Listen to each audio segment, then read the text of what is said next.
Let's prepare mutton curry. This is the very first time I'm trying this recipe. Output ఎలా వచ్చిందో మీరే చూడాలి. First pressure కుక్కర్లో 3 table spoons of oil తీసుకున్నాను. అందులోని హాఫ్ టేబుల్ స్పూన్ ఆఫ్ సాజీరా వేసేసి, onions మనకి పెద్దవి అయితే 1 తీసుకుంటే ఎనఫ్, చిన్నగా ఉంటే 1.5 తీసుకోవాలి. టొమాటోస్ కూడా పెద్దగా ఉంటే 1 ఈజ్ ఎనఫ్, లేదంటే 2 స్మాల్ సైజ్ టొమాటోస్ తీసుకోవాలి. ఆనియన్స్ వేసేసి అందులోని హాఫ్ టేబుల్ స్పూన్ ఆఫ్ పసుపు, కొంచెం కొత్తిమీర, అల్లం వెల్లుల్లి పేస్ట్ వేసుకొని బాగా గోల్డెన్ బ్రౌన్ కలర్ వచ్చే వరకు డీప్ ఫ్రై చేసుకోవాలి. ఈ వీడియోలో మా నాన్నమ్మ ఫాలో అయ్యే టిప్స్ కూడా మీకు చెప్తాను. ఇప్పుడు కొత్తిమీర వేసేసుకొని మనం కట్ చేసుకున్న టమాటోస్ కూడా యాడ్ చేసుకొని మీడియం ఫ్లేమ్లో మనం గోల్డెన్ బ్రౌన్ కలర్ వచ్చే వరకు డీప్ ఫ్రై చేసుకోవాలి. ఏ కర్రీకైనా టేస్ట్ మనకి ఈ golden brown colour turn out అయిన తర్వాతనే మనం వెజిటేబుల్స్ కానీ ఏదైనా నాన్ వెజ్ యాడ్ చేస్తే టేస్ట్ అనేది వస్తుందని నాన్నమ్మ చెప్పారు. This is the first tip. అలా అవి గోల్డెన్ బ్రౌన్ కలర్ వచ్చాక మనం నీట్గా వాష్ చేసుకున్న మటన్ కూడా వేసేసి ఒక 2 మినిట్స్ అలా కలిపేసి, ఇప్పుడు మనం లిడ్పై ఒక టేబుల్ స్పూన్ కాదు, ఒక హాఫ్ గ్లాస్ వాటర్ వేసుకోవాలి.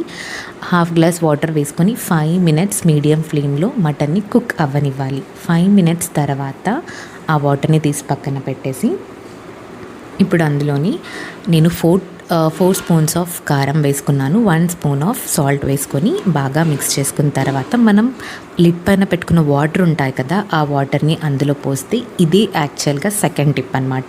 ఇలా చేయడం వల్ల కర్రీకి మంచి టేస్ట్ వస్తుంది. నేను ఇక్కడ 6 to 7 విజిల్స్ పెట్టాను. ఒకవేళ మటన్ పీస్ హార్డ్గా ఉంటే 8 to 9 విజిల్స్ కూడా పెట్టుకోవచ్చు, అది డిపెండ్స్. మనం ఇలా విజిల్స్ కంప్లీట్ అయిన తర్వాత కావాల్సిన మసాలాస్ యాడ్ చేసుకోవాలి. నేను ఇక్కడ గరం మసాలా, జీలకర్ర పొడి, కొబ్బరి పొడి అండ్ ఫైనల్గా కొత్తిమీర యాడ్ చేసుకున్నాను. ఇలా యాడ్ చేసుకున్న తర్వాత ఒక 5 మినిట్స్ అలా నీట్గా కలిపేసి స్టవ్ ఆఫ్ చేసుకొని వేడి వేడి రైస్లో తింటే నిజంగా చాలా అంటే చాలా బాగుంది. ఇవాళ ఈ కర్రీని బగారా రైస్లో తింటే అయితే ఇంకా ఆసమ్ ఉంటుంది. నేను ఎప్పుడైనా చికెన్లో చాలా వెరైటీస్ ట్రై చేశాను, కానీ మటన్లో this is the very first time. నిజంగా ఇంత బాగా వస్తుందని అనుకోలేదు. ఒకసారి నేను చెప్పిన టిప్స్తో ట్రై చేయండి, నిజంగా చాలా బాగా వస్తుంది. ఇంతకీ మీలో ఎంతమందికి మటన్ కర్రీ అంటే ఇష్టం చికెన్ కంటే? కామెంట్ బాక్స్లో కామెంట్ చేసేయండి.